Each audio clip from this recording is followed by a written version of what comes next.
कानी बहू। किशोरी लाल जी के बेटे राघव की शादी की बात जगह जगह चल रही थी, लेकिन किशोरी लाल जी को कोई भी लड़की पसंद ही नहीं आ रही थी। और उसकी एक ही वजह थी, किशोरी लाल जी का लालची होना। उनको लड़की वालों से मुंह मांगे दहेज चाहिए था। एक दिन इसी चक्कर में बहुत पैसे वाले के घर अपने बेटे का रिश्ता लेकर चला गया। उस आदमी का नाम था ओम प्रकाश। देखिए किशोरी लाल जी, मेरी एक ही बेटी है और मेरी सारी संपत्ति जायदाद सब कुछ मेरी बेटी नैना का ही है। पापा, नाम से लगता है बहुत खूबसूरत होगी। कितना अच्छा नाम है ना, नैना। ओ वैसे बात तो सही है आपकी। अब इतना पैसा है, जमीन जायदाद है, इकलौती बेटी, आप भी क्या करेंगे?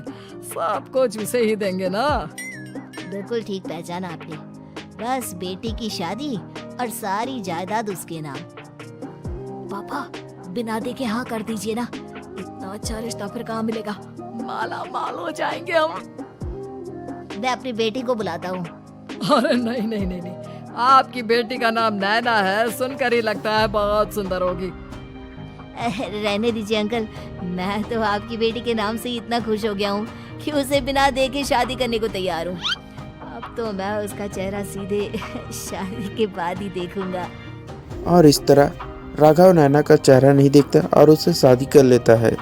और शादी के बाद सुहाग रात पर राघव जब नैना का घूंघट उठाकर देखता है, तब नैना की आंखें बंद थी। इतनी खूबसूरत हो तुम नैना, जरा अपनी आंखें खोलकर मेरी तरफ देखो तो सही। नहीं, मुझे शर्म आती है।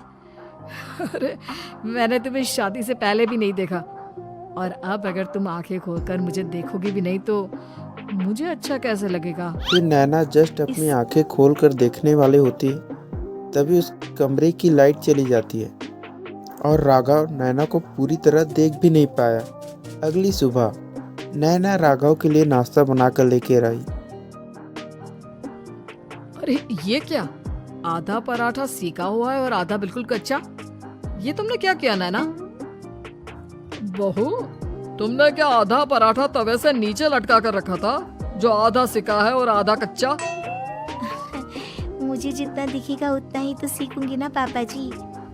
जहाँ जहाँ मुझे नजर आ रहा था वहाँ मैंने सीख लिया, और जहाँ जहाँ नहीं दिखा वहाँ कच्चा रह गया होगा। इसका क्या मतलब है?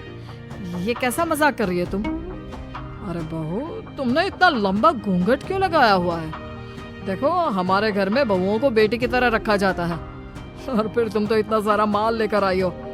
देखो, ये घूंघट डालकर रखने की कोई जरूरत नहीं है। हाँ नैना, पापा जी ठीक कह रहे हैं, तुम तो आराम से रहो, अपना ही घर समझो। नैना अचानक से अपनी घूंघट उठा लेता है। अरे ये क्या पापा, नैना की तो एक आंख फूटी हुई है। नाम से नैना, लेकिन ये तो कानी बहू निकली। मेरे साथ धोखा हुआ है, धोखा। बिना दिखाए अपनी कानी लड़की मेरे संग ब्याह दी। मुझे कानी भी नहीं चाहिए। मुझे अभी ओम प्रकाश जी से बात करनी पड़ेगी। आखिर उन्होंने मेरे साथ ऐसा किया क्यों? अरे आप लोगों ने ही तो पापा से कहा था कि आप लोग शादी से पहले मुझे देखना नहीं चाहते। अब मेरे पापा पर क्यों इल्जाम लगा रहे हैं? अरे लेकिन उन्हें बताना तो चाहिए था ना कि तुम कानी हो, एक आंख से तुम्हें दिखाई नहीं देता।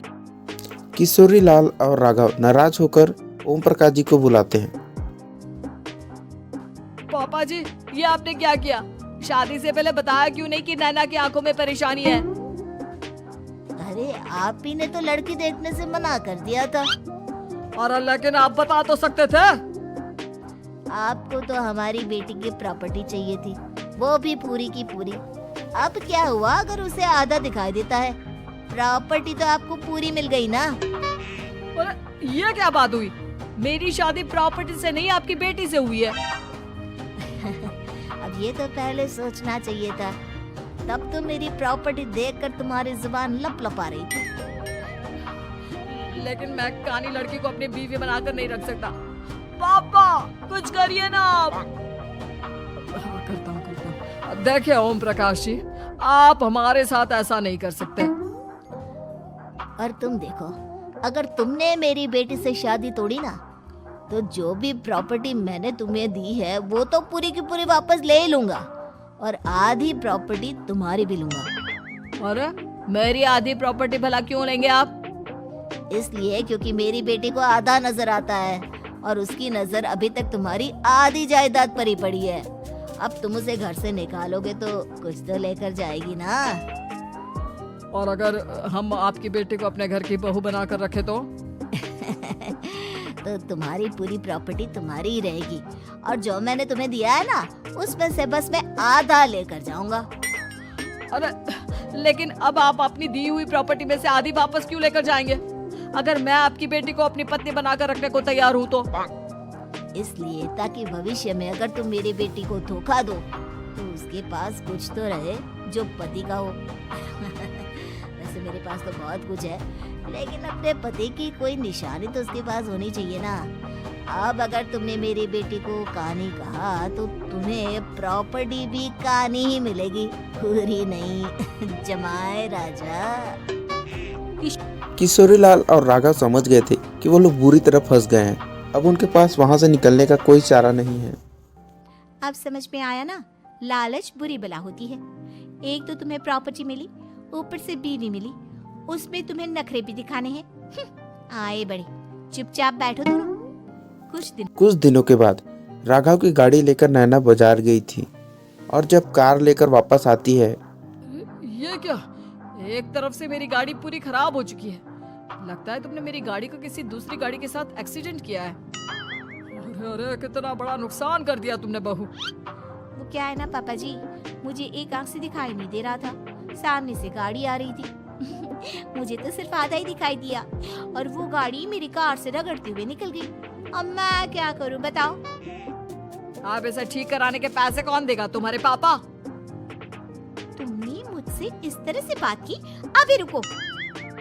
नैना राघव की शिकायत ओम प्रकाश जी से कर देती है। देखो राघव, अब जो मेरी आधी प्रॉपर्टी तुम्हारे पास थी ना, उसमें से आधी और मैं लेकर जाऊंगा, क्योंकि तुमने मेरी बेटी को डांटा।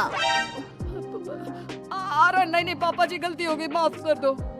गलती की तो कोई गुंजाइश ही नहीं। अगली बार मेरी बेटी को डांटा तो बची हुई आधी में से आधी और ले जाऊंगा। लालच के चक्कर में हम दोनों ने बहुत बड़ी गलती कर दी बेटा। एक तो तुम्हें कानी बहू मिली, और ऊपर से जो माल मिला वो भी काना। इस तरह राघव की हर एक गलती पर ओम प्रकाश उसकी प्रॉपर्टी का आधा आधा हिस्सा लेकर अपना सारा माल वापस ले गया, और राघव को कानी बीवी से काम चलाना पड़ा। भाई लालच वाकई में बुरी बला है।